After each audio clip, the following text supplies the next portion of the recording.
To date, in 2022, there have been 14 deaths associated with kids in hot cars in some form or fashion. 3 of those deaths have occurred in Georgia, 1 in Columbus.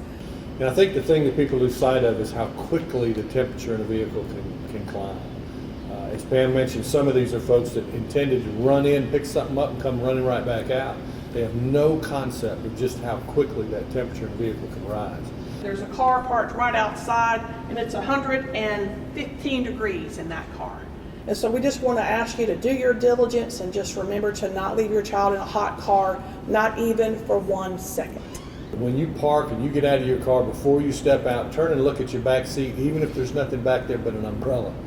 But it's going to take creating those habits to make sure that the young people in our community, those most vulnerable, are protected. To our caregivers who are off routine or perhaps on a new routine like they are for schools, they do need to create a reminder, and whatever works for you. If it's whether you're going to put your purse in the back seat with the child, whether you're going to put a cell phone, a shoe, whatever that you would normally leave the car with, even your badge for employment, put that back there with the child so that you will remember that the child is back there. If you see a child in a hot car, in a car alone, you want to call 911. And then if you look in and you see the child is in distress, do whatever you think you need to do to save the child.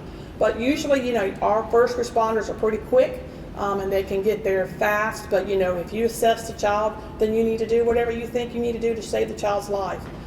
It's happened in our world. It happened quite a bit where people have had to intervene to save a child who was in distress. And when a child is suffering extreme heat stroke type symptoms, they're no longer sweating, they're no longer crying, they're lethargic. It's to the point where it's a danger point. So that's when you can assess to say, hey, action needs to be taken.